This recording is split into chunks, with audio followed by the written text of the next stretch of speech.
Welcome to SketchUp Talk, the only podcast dedicated 100% to my favorite 3D modeling software, SketchUp. My favorite too.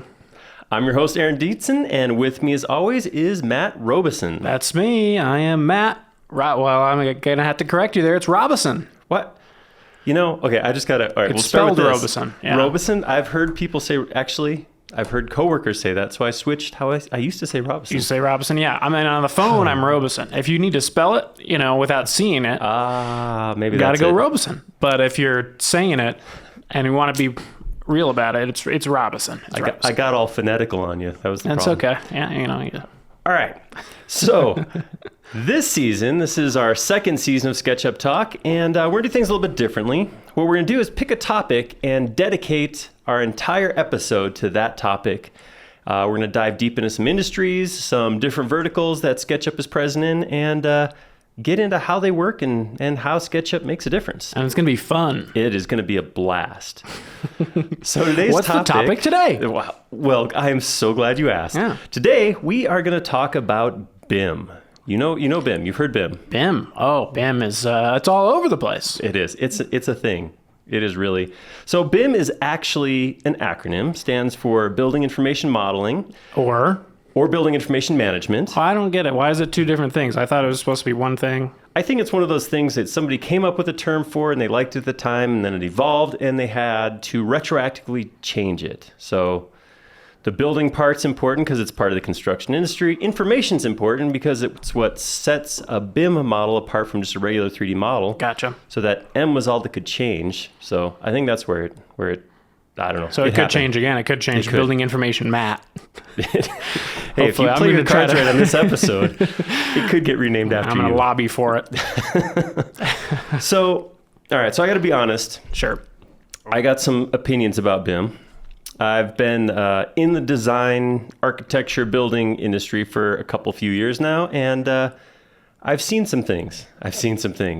So we're going to run down. I'm going to try not to be biased. I'm going to try not to color this with my own opinions of things. But I couldn't tell from that intro if you hated it or if you loved it. You're like, I'm a BIM guy. I want to get it out front.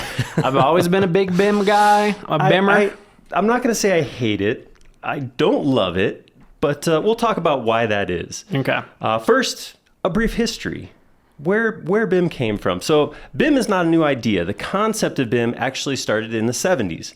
So the general idea was to bring together the information that's used when building a structure and get it into one place. So that's data. Way back. Yeah, and that was before... It was before big data was even big. It was like right. small data at that point. It was like a Seed big stack data. of papers, I think, at that point, is really what it was. It's a little punch card. That's right.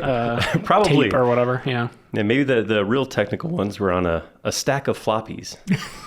So the term BIM was actually first used in some papers in the 80s. That's when that term was coined. And BIM really took off in the early 2000s when Autodesk latched onto it and started using it a lot. So they're actually the ones that we can thank for the proliferation of the term BIM. So it was underground for like 2 decades. Right, and the concept was always there. I mean, I think the construction industry knew that they needed a way to tie this data together in order to really build efficiently. Because I think, like I said, I think what happened was, and it still happens today, when somebody comes in, somebody designs a building, and then the different tradesmen and engineers and everybody get involved, and everybody has their own information, their own data. And in the past, that data was disintegrated. It was all over the place, and the drawings that the engineer made didn't necessarily line up with what the electrician had, and that sort of thing. So the concept to bring it all together makes a lot of sense. All the information in one place, one model to rule them all is kind of one of the things they talked about as computer Lord of the models. Rings kind of. Yeah, I had to throw a little nerdism out there. The idea is sound. I think as computer 3D models came along, it was a good place to start sticking data. The issue that I have currently is that term itself, BIM. Right. Because BIM is not clearly defined as far as what it is. Different people talk about it and want different things out of it. Some people will say, I need BIM, meaning they need a 3D model because they're drawing everything on paper. Another guy, a spreadsheet might be his BIM because he wants a list of parts for HVAC. But the concept of BIM is really big and yet really small depending on who is using the term. In fact, it's something that, so again, like I said, been doing this for a while, been going to building shows and architecture shows, and it still kills me when people will walk up and go, do you guys do BIM? I need BIM. And my response always is to look at people and go, well, what do you need out of BIM? What does that mean when you say you need BIM? It's like a therapist or something. Yeah. How do you feel about BIM? Why don't you lay down and talk to me about your need of BIM? So that is not a challenge. If you see me at a trade show, if you come to IBS, don't come up and tell me you need BIM. But it's an issue. So there are some places that are working to assign a very specific definition. So in the UK, for example, they have requirements of BIM being used on any new buildings. We're getting there in America. We do have some requirements depending on like government buildings. I was going to say, is it like a government thing or is it like a trade partner? I don't really know that much about construction. I'm probably going to say that up front here. But I'm good at asking questions. I think you're doing great. Thank you. But yeah, no. So, I mean, is it like mainly, for example, is it different in the UK than US? I mean, is it like, are some of them government and some of them are more like I said, like a trade definition or something like that? Or is it? Right. So, I mean, the concept, when you write it down and say it, all the information for a building in one spot sounds simple. But like you said, the problem is, a trade's going to want something different than maybe an owner needs out of it versus the information that a structural engineer needs from the architect. There's a whole bunch of data associated, and it's going to be different depending on the type of job. Are you building a house versus an assisted living center? It's a big difference. So, of course, the best way to sort out a complicated, difficult to clamp down on concept is for the government to get involved and set some standards. So that's kind of what's happening in the UK right now. They actually do have a requirement of BIM being used on certain types of buildings and what that means as far as BIM. The Associated General Contractors of America actually have a definition. This is what they describe BIM as. An object-oriented building development tool that utilizes 3D modeling concepts, information technology, and software interoperability to design, construct, and operate a building project, as well as communicate its details.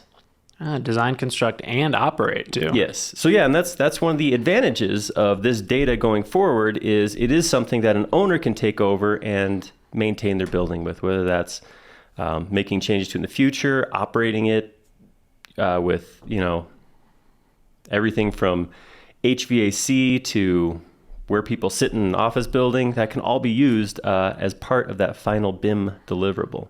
So it is a good thing in concept. The part that I struggle with, again, is the standards or how it actually gets implemented. Right. So that was a bit of an overview. One of the things we want to make sure we do on the show is tie it back to SketchUp. It's fun to just talk about stuff, but I could talk BIM all day, Aaron. I know. I know I have to reel you in as the issue right here. Yeah. So one of the things we want to look at is what the history this topic has with SketchUp specifically. So I was able to talk with John Backus, who is Trimble's Product and Management Director for the Architectural and Design Division. And John has been with SketchUp, I think always. He is an architect by trade, but he's been involved with the creation of SketchUp in the product management kind of position. So he actually had some fun stories about how BIM and information has worked with the 3D model that we create. So originally, of course, SketchUp was created just to do that 3D modeling, and the concept of data wasn't part of the original functionality. It was about creating the 3D model quickly and easily, that sort of thing. I think it became pretty evident just by the landscape that data was going to have to sooner or later get into the model. So we had SketchUp had a couple ideas of how this would work. The general idea, as SketchUp tries to do, was to give some tools that could be general purpose, that was not just lock it down. One of the limitations, I think, with a lot of BIM solutions, there's things out there like IFC and OpenBIM. There's solutions as far as kind of unifying that data. The issue is that they're all specific. Everything gets tied down to a specific data format, and there's not room for customization. Oh, okay. So what SketchUp wanted to do when they released a solution for putting data in is make it your data. You put whatever data you want in here. We didn't want to break the piece of SketchUp that made SketchUp, which is, I want to go design something. Go ahead and start drawing. Mm-hmm. Come back afterwards and tell us what that thing you drew was. So there's other software out there that are big BIM solutions that we try not to fight with them. We try to work collaboratively with whatever software. Holding hands and building. It'd be hard to build a building and hold hands at the same time, I suppose. But it would slow things down because you only have one hand. Metaphorically, yeah. But the idea is that those heavy BIM software packages have to be used, and we accept that. We know that works. What we try to do then is work as much as possible with them. What a lot of those software packages do is they tie down the user. So you have a wall tool. You're going to draw a wall tool. You're going to draw a wall, use the wall tool, and it's going to look like this. It's going to be a vertical extruded rectangle. That's how it's going to work. With SketchUp, of course, you draw whatever you want. You can draw a rubber ducky and say that it's a wall. So it's two very different ways of looking at it. Does the data constrain what you're going to create, or do you create something and then put the data you need onto it? And of course, like I said, that's SketchUp ends up falling into the conceptual design category, so data comes second for us. I wish I had a computer to look up if rubber ducky wall was a 3D warehouse. It could be. We probably need to make sure that happens before we air this. Just what a rubber ducky wall is. So SketchUp had a couple ways to deal with this. So this is the history of BIM at SketchUp. One of the first things that happened was the procurement of dynamic components. Dynamic components were created a few years back. I don't know the exact date, but they were actually acquired by SketchUp. And the idea sorry, I didn't mean to interrupt you, but no. Dynamic Components was like a extension or something, or like a company, or right. It wasn't actually created inside of SketchUp. It was an acquired piece. Oh, I didn't know that. Yes. Hey, we learn something new every day. Something all right. new, baby. Score one for knowledge. So when that came in, it was great because DC's that's short industry term. talk. That's right. DC's Talking shop in here. Talking about BIM and DC's. Talking SketchUp Talk. NBD. So the way that dynamic components worked was gave users the ability to not only add attribute into groups and components, or components specifically, but it also gave this parametric modeling ability. So you could actually put in attributes and have something resize or scale. That was really cool. That was a cool piece of DC's, but the big part for BIM anyhow was that data that we could now put in there. That worked pretty well for a little while. That was, like I said, it was kind of loose. It was kind of just, hey, throw whatever data you want in there. But people really did want something a little bit more specific or focused. Mm-hmm. And that's where classifier came up. So classifier is a schema that you specify in any component. The default data schema that we shipped was IFC. So you go in there and automatically pick classifier, IFC, and then assign this component is a wall, this component is a slab, this component is a column, and you could put that in there. The limitation there, of course, is, like I said, IFC is a standard data schema, so it has specific objects you can set and then specific sets of data for that object. The issue there, of course, if you have a non-standard column where this column needs, a rubber ducky data. Mm-hmm. Doric. That's a kind of column, right? That Ionic? sounds like a thing. Yeah. Corinthian. That's what I remember from leather? Could be. I don't know. So that kind of data is not necessarily in the IFC schema. So the issue that comes in there is, again, same thing. Limitation is, okay, now we're on Rails, but you can't go off the Rails. So either we're in DCs and you put whatever data in, or we're in IFC and you put only that specific data in. Classifier was nice because you could actually go through and break out of the schema if you wanted. With Classifier, the default was IFC, but you could actually create your own schema and put that in there. It wasn't a quick and easy thing, but it was possible to create a new data schema to use. And do you think it was like worth the time to learn for like the benefit you get out of it over? I mean, what would be the benefit of doing that, like creating your own thing versus using the IFC one or the issue there, what it really came down to what you needed out of SketchUp. So IFC is a way to take two software programs and have them talk together even though they don't use the same file format or keep their data behind the scenes in the same way. So it's a way of taking this data and putting it into intermediary format and then passing it to software number two, which is great if you know how those two are going to talk, if you know what's coming out of here and you can tell this software to accept that data in this way. It's a great way to do it. Like I said, so if you're have the data or you have the format of that data you need and you have the time to set it up, it's great and it works. The downside is if either program changes any data, then you got to start over or make changes. If you don't know what data is being expected, then you have a problem there too. So you do have to be a few layers deep into the programs you're using in order for that to a custom schema to succeed. And it seems like you got to like communicate with who's using the software too.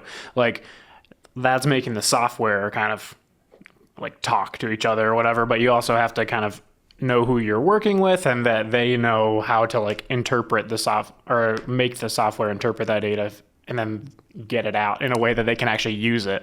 Exactly. It seems complex. And that's kind of, you kind of summarize where BIM is right now. Is everybody has their own software they have to use. So architects have architectural 3D modeling software. Structural engineers have their super smart guy load calculation and software. Everybody, HVAC guys have their own software. Everybody has their own way of doing things. And all of their data is not necessarily ready to talk to everyone else's software. So that's kind of one of the issues. The reason that this BIM concept hasn't taken off is really for it to work, somebody has to solidify and make one set of data that works for everyone all the time. And that's what things like IFC are an attempt to do. But like I said, there's just everybody, you know, if you're, whatever you're going to go out and do, you're going to have a reason that you are the best at doing it. So you have your own special way of doing this. You have your own special data you have to have.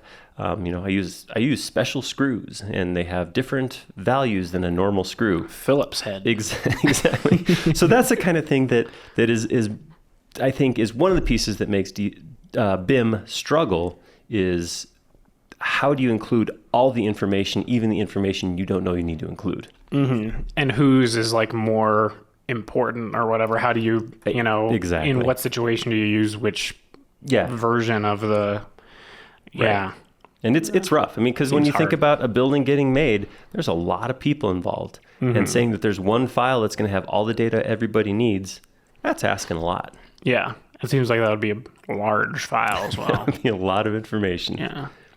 So moving forward at SketchUp history, one of the next things that was created was Generate Report.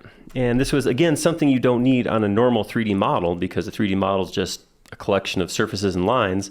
But as soon as we started putting data in, the need to report on that data became necessary. So that's where Generate Report came. And Generate Report, much like I said, I was talking about that kind of general purpose tool. Generate Report wasn't structured in a way that I would go in and say, okay, give me a list of materials or give me a cost sheet.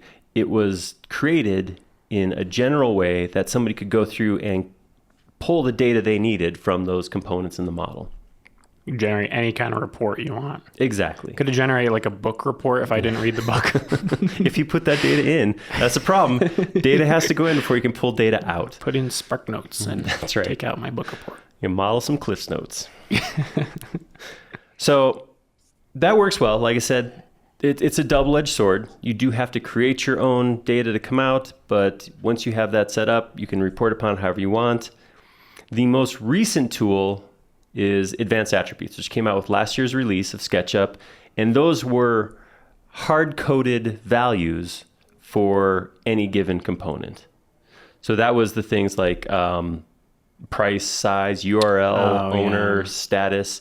Those were the same for every single component in any model. So this is a little bit of standardization, like I was saying. We kind of determined these were the values that people will want. There's other things. If you're having a door window, you have sizes. If you're looking at carpeting, you have square footage. This was the things that we kind of saw as being potentially tied to every single item that you might put into a building. The biggest like shared attributes or whatever. And they're not most important. They're not specified. They're not IFC standard. They're not Autodesk standard. They're not anybody. They're just generic names that anyone can use. So it's kind of nice because that information can be reported upon. It's pretty quick and easy to use. So that has kind of gotten us to where we're at. Like I said, the guiding light has always been, we don't want to be that big BIM. We don't want to have everything in the world in there. We want to give users the ability to put a little bit of data or the specific data they need into their 3D model and not rule their design with requirements of different component types and specific data. So that's kind of always been the guiding light of SketchUp. It's one of the reasons I really like SketchUp is my design comes first and then the data I can add on afterwards, rather than saying you have these 5 tools to design with. Make sure all of your designs work with just these pieces. So it's like the philosophy is kind of keeping it as creative, kind of as like basic as it can be, or not basic, but as like simple that it can be anything you want it to be. Exactly. It's not, nothing's like holding you back, or like you said, like on rails or anything like that. Nothing's kind of restricting you from your idea that's in your head or whatever. Exactly. Yeah. So your design should come first, what you need to make. And that's where we get things like, I don't know if you remember Joshua Cohen's, was it Josh's? Who built the turtle at base camp? We saw some really cool architecture in some of the it wasn't Josh, it was Dave Cooperstein. Dave Cooperstein, yeah. He showed a restaurant he made that was built like a turtle. And that's, I mean, to go into some of these heavy BIM, notice I'm tiptoeing, I'm not actually saying any other product names. This is not easy. But to go into some of these bigger BIM, if you want. Some of these bigger BIM tools and draw a turtle would be not easy. But to go into SketchUp, I mean, he showed how he did it, the steps he'd used, and he created this turtle, and then that was worked backwards into what are the structures going to look like, how's load going to transfer through this turtle, and he made a turtle into a restaurant, which is pretty cool. Does IFC have a shell classifier or something like that? No, oddly enough, no turtle parts or rubber duckies. I don't know. Yeah. Obviously, we found Seems a hole like in the schema. Yeah, shortcoming of the classification system, unfortunately. Yeah, I guess so. Maybe next time. So what's going on today at SketchUp as far as BIM? Well, this is where we're going to step up a level, because BIM is just as of much interest now as it always was. Like I said, that the stuff that we're doing, we're still doing that, still walking that line with BIM. But if we step up a level higher and talk about Trimble, Trimble is, of course, the company that owns SketchUp. Those of you who don't know, SketchUp is a product, not a company. And we are Trimble. One Trimble. We are one Trimble. That is right. One and only. So Trimble actually has this constructible focus. So those who don't know, Trimble is big. Trimble does lots of stuff. They get into agriculture, mining, and I don't know, they probably do other things, marine. They do stuff that I don't really, it's too big. It's too big for me. Fortunately, they have it broken into smaller pieces. We are part of Trimble Buildings, which is a group of deliverables that focuses on buildings. Specifically, we're part of the division for architecture and design. The buildings group as a whole has this constructible effort, which you can actually check out at constructible.trimble.com. We'll link to it in the description of this podcast as well. And the idea there is industry resources to push BIM specifically. I've kind of heard of this. It's like 3 C's, right? It's like content enabled and constructible and something else. I don't remember the other C. I think it's cool. Super cool. That'll be an S. Cool. But But I want to push people who are interested. If you're interested in BIM and you're listening to this, so obviously I have some interest in SketchUp, just to see where our guiding light is, check out Constructible at trimble.com. It's a good resource. It has a lot of information up there. It goes beyond SketchUp. It does go into things like MEP and Tekla and some of the other offerings from Trimble, but a good spot to learn about where Trimble is, which is a big company, and where they're at in the world of BIM, because there's some cool data. And I was just flipping through this website. There's a ton of articles on here on BIM, and I learned a lot of stuff. They get into things like 3D scanning and energy design, just some cool stuff. Mm-hmm. So Connected. That's the last one. Yeah, Trimble Connected. Because I think you can have, because this constructible thing is like being able to use one consistent workflow throughout, from like design all the way to like, managing the whatever HVAC stuff after the building's built. It's like the cost of the, running the actual building. Right. So it's like you can kind of use these resources to enable. Yeah, I guess that's like a BIM thing, kind of, right? Right. Yeah, and that, like you said, that is BIM. That is BIM. That is the goal of BIM, is to as much as possible bring all the data together before, during, and after construction to actually one spot where all that data sits together. So that constructible effort by Trimble is really a cool resource.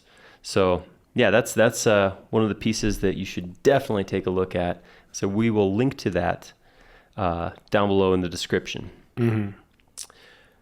All right, with that, we're going to take a quick break to hear from this episode's sponsor. And when we get back, we'll be talking to Bill Allen from Evolve Lab, something of a BIM expert. So we'll see you in a few. All right, bye.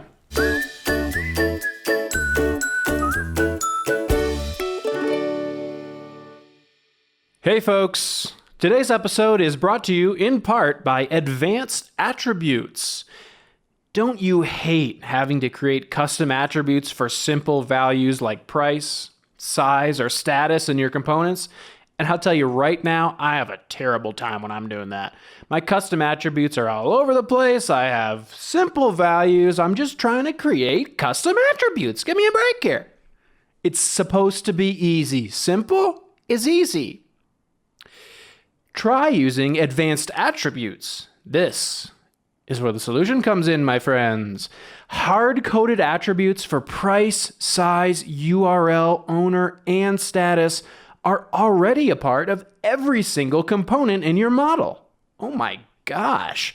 Can you believe it?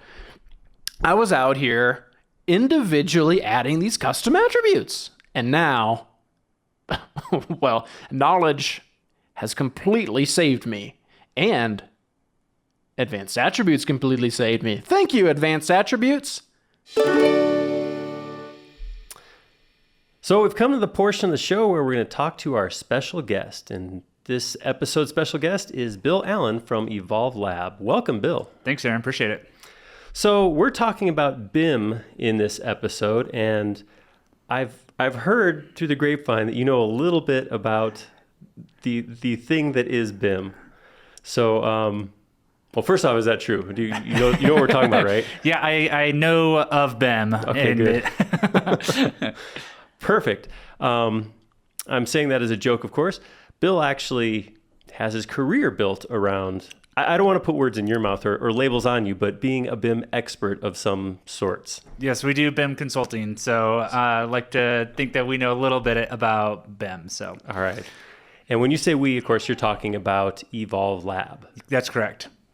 So why BIM? What got you to this point where you are now a person that other people come to learn about BIM? How'd that happen? Basically, I got a degree in computer-aided drafting technology management. I was working at an architecture firm for about 8 years in Omaha, Nebraska. Was primarily speaking at the university there in Nebraska, as well as working at HDR. And then from there, started speaking at some of the conferences, Autodesk University, SketchUp Basecamp, some of those. And then was a BIM manager at Oz Architecture, Lance Bogie Architects. and then started Evolve Lab 3.5 years ago. Literally got a tax return, bought a laptop, some software, and started consulting out of my basement, and then just started growing it from there. So that sounds like the American dream right there. Tax returns enough to fund the new company. That's right. That's awesome. That's great. So I know personally, my experience with Evolve Lab has been around the extension you guys create, or the software you create, which is Helix. Yep. Can you fill us in a little bit on what Helix is and what it does? Definitely. So I think it's good first to talk about the problem. The challenge and the reason we created Helix was because of what I call the model drop chasm. So SketchUp is an awesome design program. A lot of people document with layout and other things, but a lot of other firms use Revit for their documentation. And so there's this model drop chasm that exists, whether you're using Rhino or SketchUp or Revit. A lot of these platforms kind of play in their own ecosystems. So what we try to do is try to bridge the gap between multiple software platforms. Basically, the analogy we use is a broker. So almost like a handshake between one program and another. We wanted to try to overcome that model drop chasm that exists. And that was the reason we created Helix. So Helix basically Revitizes a SketchUp model. So it'll take a SketchUp file that has materials applied, that's componentized, and basically creates walls, doors, windows, roofs, curtain walls, light fixtures, etc. from that as real native Revit geometry. And I stress the importance of real Revit geometry because there's a lot of tools that are out there that will convert a SketchUp mass to a Revit mass or a Rhino mass to a Revit mass. And so from my experience as a BIM manager, I really wanted to be able to build a real Revit building information model from a SketchUp model. And that was the reason that we created Helix. And that has been, I mean, for anybody who is in the architectural world or has any, I mean, if you're building something, if you're building a building, whether you're architect, engineer, HVAC, electrical, anything, BIM shouldn't be something that's weird to you. That's something that everybody is faced with. In a spot where we have a big presence is in the architectural. A lot of architects are using SketchUp. And when we go speak to architects, I gotta say, one of the first questions we are asked almost every time is, how do I go back and forth from Revit? So this is not just some weird idea that you had because you saw this one use case where Revit was important. This is an issue for the entire building design community. Revit is, I mean, we've already talked about this before, but Revit is obviously a big piece in BIM. Autodesk did an awesome job of marketing the term BIM, and BIM is now synonymous with Revit. So we see this a lot, and actually that's where I was going is we regularly speak to our professional architectural customers and tell them about Helix because Helix does solve that one problem. That is, it's kind of a huge piece in the BIM workflow is working between different software packages, which is, so this is maybe a theoretical question, but do you think we'll ever get to that one model solution that is like the BIM holy grail? Do you think that's even possible? Will that ever happen? I do not think so. I think what we will see is programs playing more nicely together. I think IFC has tried to make an effort towards that. There's still challenges that exist within IFC. I think eventually we'll have basically an agnostic file version, if you will, like an IFC, where multiple programs will come together and be able to talk to each other. I think currently what we have is these silos that exist between different programs, different APIs, etc. But we're very, very, very much in the infancy of all of this. If you think about how old SketchUp is or how old Revit is, all of this is very, very, very new in a sense. If you think about the life cycle of human beings and software and computers and all of this. So I think probably, I don't know, I'd hate to try to guess, but I'd say probably in the next 5, 7, 10 years, we should be seeing some kind of interconnectivity between all of these different programs. And do you think that is something other than IFC? I know IFC was a big deal when it first came out. I mean, it was huge. And my view on it, where it fell short a little bit was with custom data, because everybody who touches a building, or for that matter, any design, has their piece they put on it. And I think that was very important for a lot of people in construction is, they have a special way that they design or construct or something, that their own special sauce. And that was a limitation with IFC is, well, like you said, it was defined. It was, here are these pieces. Here's this data that you're going to put in this format. And that was what I saw as a limitation was, what if I have something that falls outside of that predefined format? So do you think IFC, and again, speculation, we're good with that. Do you think IFC will be changing? You think we'll see new IFC or additions to IFC? Or do you think it's going to be something different? Yeah, I think we're going to see something different than IFC. And I've already started seeing some people already starting to create their own data language similar to IFC that's more open source and accommodates different format styles. So 100%. I think it's a good idea. It was a good effort that IFC took, but to your point, I don't think it takes us all the way there. And so someone's going to have to, if there is that need, someone's going to create, a solution for that need 100%. So maybe something like Evolve Lab will just take care of that and get that new format out there. I wanted to jump back to something you said earlier.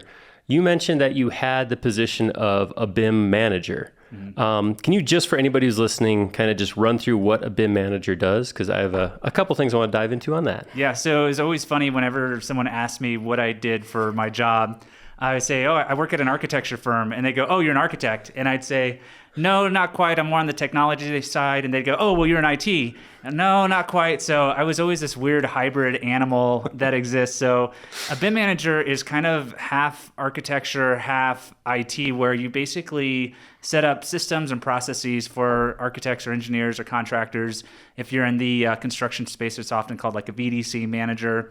But the role essentially is to systemize processes so that way the entire firm can leverage those processes. So you're either creating content or templates or trainings, and as part of that, trying to take the firm, to the next level of where they need to go. So, and it's an interesting position because it's something that didn't exist 10 years ago. Correct. It was kind of a position that came as people strove for true BIM. Mm-hmm. So they decided, and this is my understanding, I've never been a BIM manager myself, but it was somebody we needed somebody to organize the data that was created in order to have BIM. Correct. So so you said originally you majored in CAD. So what was the tipping point where you decided that BIM manager was better than drafts person or whatever was happening before BIM manager? How did BIM entice you to commit yourself, your professional self at that point to being a BIM manager? Yeah, so I would say for me, it was something I kind of fell into for my love of design, but also technology. And so trying to see where the industry was going. The firm I was working at around 07, 08 started adopting BIM. And so with that process, naturally, our processes needed to change. And I've talked a lot about this as far as I don't know if we want to go into this yet, but really the process needs to change for firms to be successful. And so as far as that, I was seeing the trends, where the industry was going, seeing what my peers were doing. So from there is definitely this is where the future's at. This is where it's going. So I decided to go all feed in that direction. From there was, started attending and participating in user groups so I could learn more about the different programs that exist. So just kind of self-educating. And then from there was recognized and was able to basically be promoted to a BIM manager. That's great. And recognized, you at this point, you, like I said, not only Evolve Lab, but you actually speak on BIM at company. You mentioned you were at Basecamp 2018. Yep. And you presented on the Model Drop Chasm. You also spoke at AU in the past. You've actually had companies bring you in, correct, to actually speak about BIM as well? Yeah, I've been extremely fortunate and grateful for the opportunities. Since speaking at various conferences, I've been invited to be a keynote speaker at construction companies and architecture companies. So been very fortunate for those opportunities. Yep.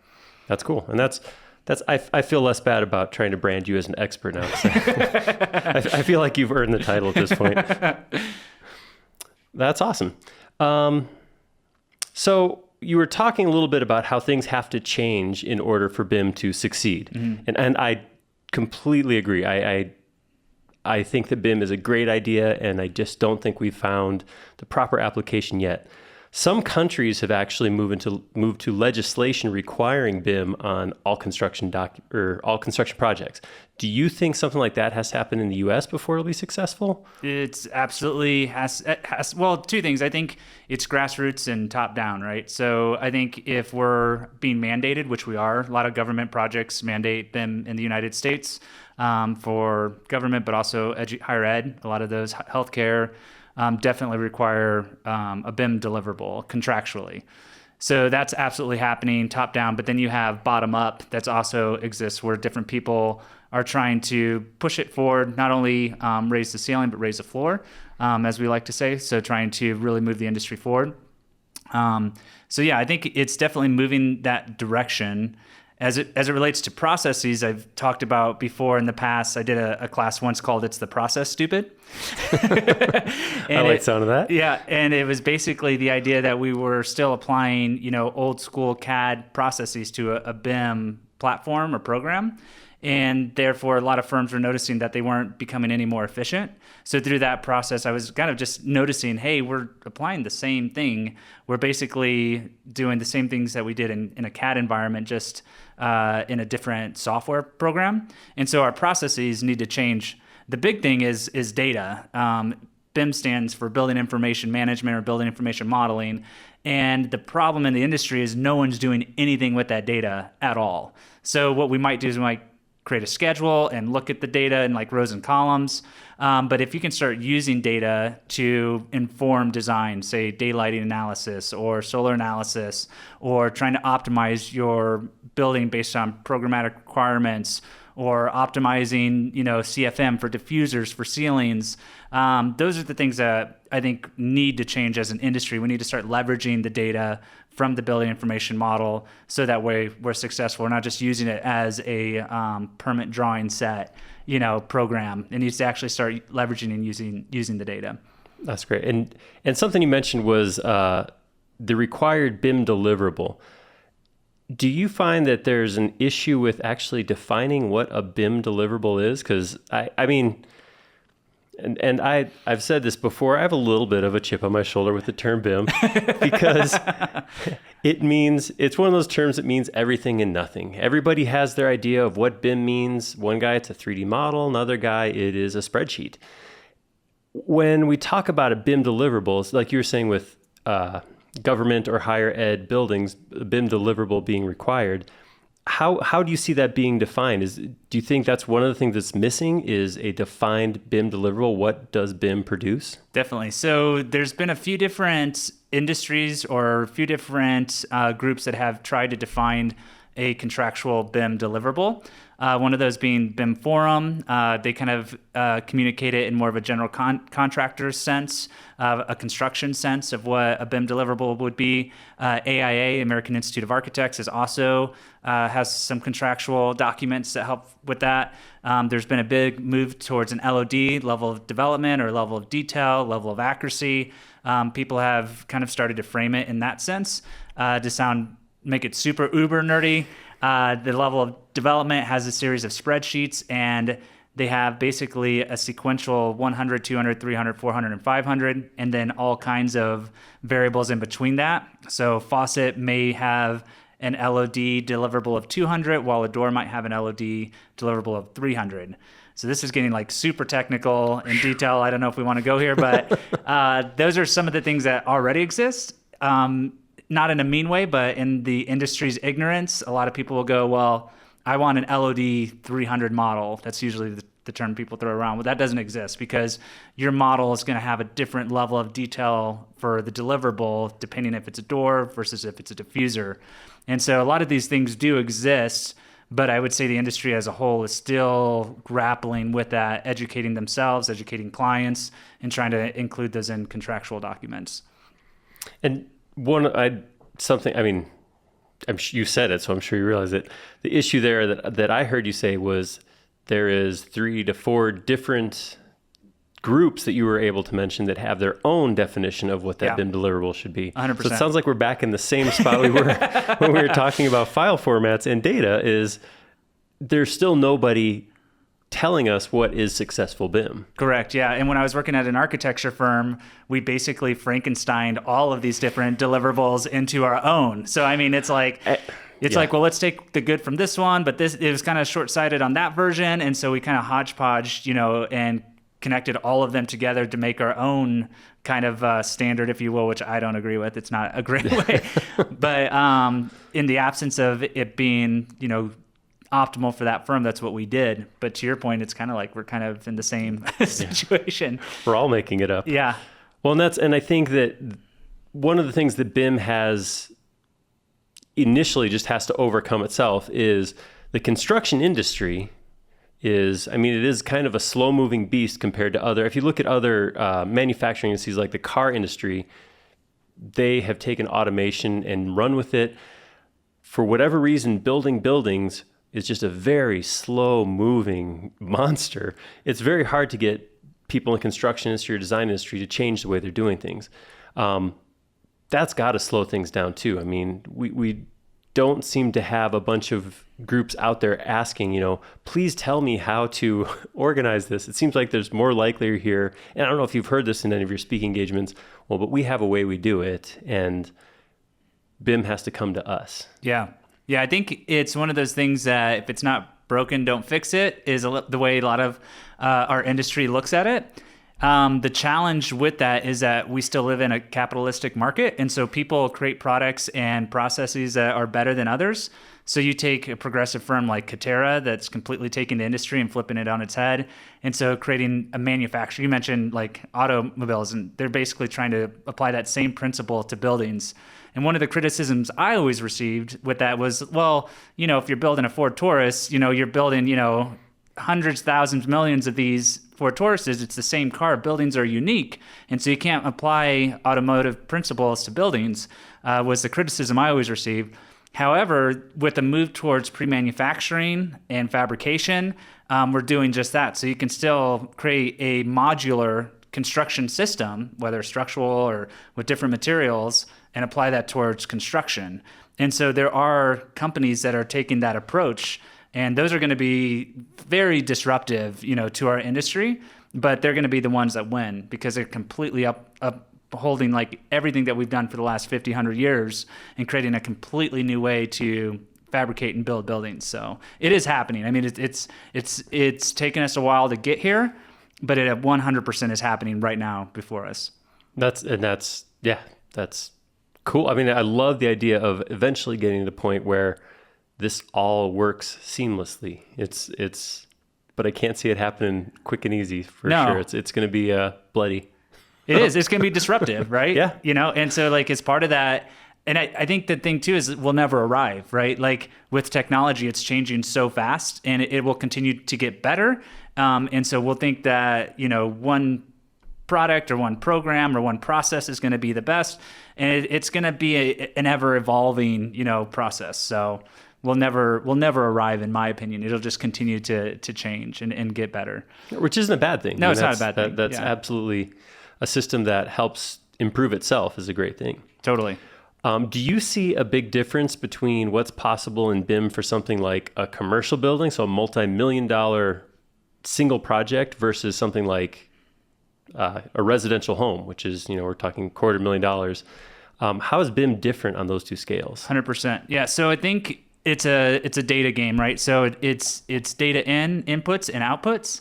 And I think as part of that, we'll have information that's important, say to a developer.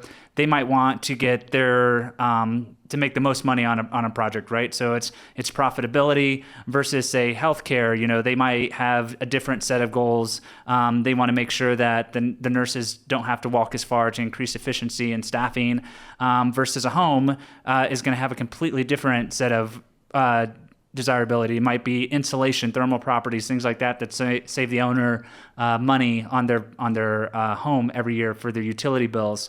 And so the application's there, but it's a matter of what is important to that project and to the owner ultimately. And so you can do all kinds of different applications. It's just a matter of what they want to use it for. That's cool. Yeah. Well, I think we're getting to the point where I don't know. I don't have more questions to ask, but is there anything else you want to throw out there? I mean, what's your parting thought on BIM as a whole? Big BIM, capital B, capital I, capital M, by Bill. Yeah. So my final thought or comment, what I've been trying to leave people with, just as an encouragement, is that disruption is happening, and so what I would encourage people to do is that there are going to be winners and losers in this game, right? So if you look at Blockbuster or Netflix, when I used to enjoy movies with my family, we'd go to Blockbusters, we'd go next door to Little Caesars, we'd get our pizza, we'd go home and eat. That doesn't exist anymore. Like, we don't go to Blockbuster to watch movies, we watch them on Netflix. And as part of that, the jobs are going to evolve. Like, to your point, the BIM manager didn't exist before, but it was something that was created, and now the CAD manager is somewhat obsolete. And so as part of that, what I would encourage the audience and everyone else is to not be disrupted yourself, but try to find opportunities and see where the industry's going and best position yourself for that, for your career, but also for your life. That's great. So once again, thank you, Bill Allen from Evolve Lab. And you guys can check him out online. We'll put a link to the website, evolvebim.com, in the description. And thank you. Thank you for coming by. Appreciate it, Aaron. Thank you very much. Thanks. All right. Next thing we want to look at is something we call the community spotlight. This is where we take an opportunity to see stuff that's happening in the community that's not specifically connected to us. It's not something that we put out. This is the community at large talking about SketchUp and how it relates in this case to BIM. So the thing I wanted to look at, I saw this was actually a blog post, not our blog. This is on the Design 8 blog, and it is a case study of SketchUp being used for BIM. It is a company called Volker Wessels, which I think I said correctly. It sounds pretty close to me. I think I've heard of that before. And we'll link to it, of course, because I'm gonna murder some of these names if I try to say them. What do they do? What does the Volker Wessels do? So they are construction, looks like design build, and They talk about basically how SketchUp has become kind of the center point of their BIM design. They actually created their own extension for SketchUp, and this is an IFC manager for SketchUp. So they actually created it themselves, and they distribute it freely. Anyone can grab it and use it. Oh, wow. But it's their way of putting the data that they need. So again, their BIM, the information that they need out of a model, and getting that into SketchUp. It's pretty cool. I mean, the guy, and I'm gonna ruin his name. Go for it.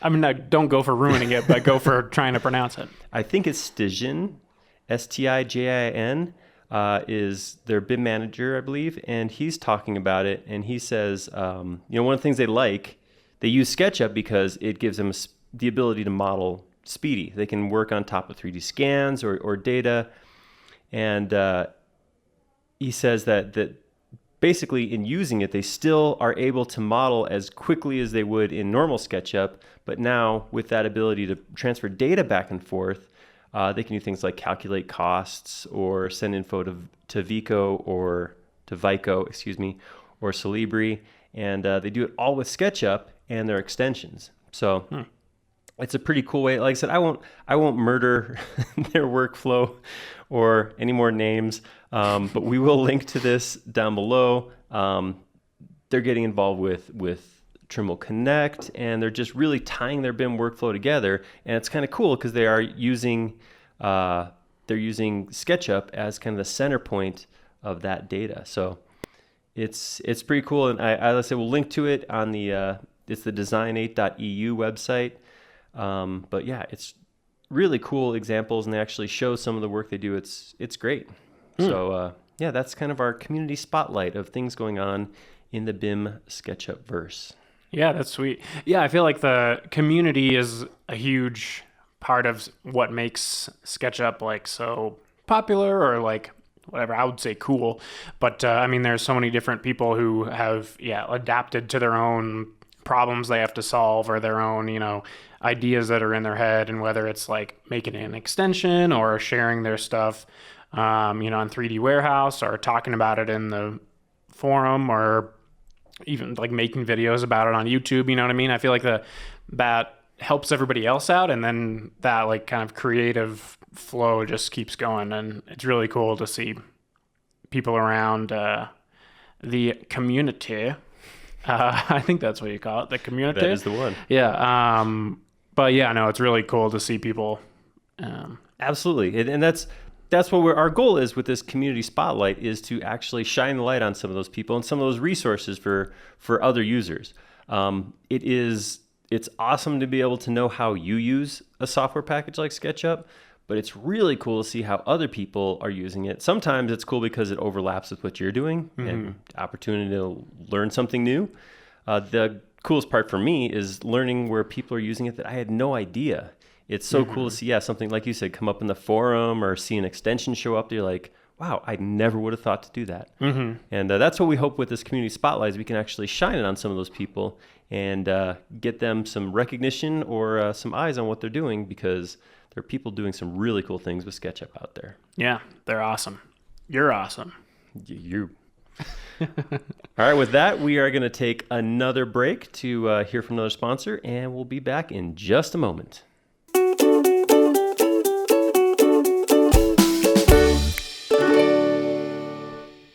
Hey guys, Matt here. Today's episode is brought to you in part by Helix from Evolve Lab. Helix is the first interoperability tool that converts SketchUp faces and components to Revit walls, doors, windows, roofs, and curtain walls. Walls covered in curtains, of course. The components created by Helix are fully schedulable and use your Revit template and your Revit content. Wow. Simply map your SketchUp file using the Helix interface and send your geometry over to Revit as real Revit information. That fake Revit information's got me bubbling, but the real Revit information is where it's at.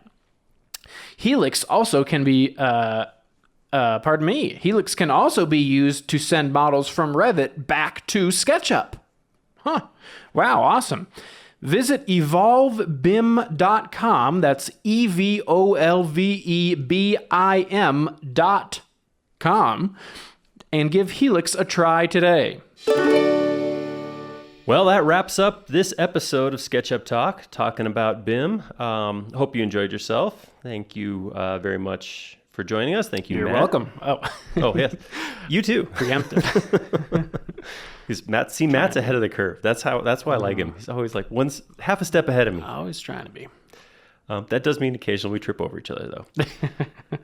So one of the things, of course, we do want to know is we want to know what you think of what we talked about. So check out www.sketchup.com/BIM Talk. And we'll have all the links we talked about, as well as hopefully people interacting and saying what they thought or giving their opinions on BIM in general. So we'd love to hear what you think. Swing on by and fill us in on anything that you have BIM related. We'd also love to hear what you have. If you have ideas for shows or things we could talk about on the podcast, so feel free to let us know those ideas too. Mm-hmm. You like me? You don't like me? That's right. What do you think of You Matt? like my little inputs? I don't know anything about what I'm talking about. I don't know. He's on probation. we may have to cut him loose. You guys let us know. But yeah, that's about it for SketchUp Talk this episode. So thank you for coming by, and hopefully we'll see you next time. Thank you. Bye. This has been a Trimble media production. You've been listening to SketchUp Talk, the show for folks who just can't get enough SketchUp. If you like what you hear, head on over to iTunes and leave us a review. If you have an idea for an episode or know someone who'd make a great guest, drop us a line at podcast@sketchup.com. And if you'd like to learn more about SketchUp or take it for a test drive, visit sketchup.com.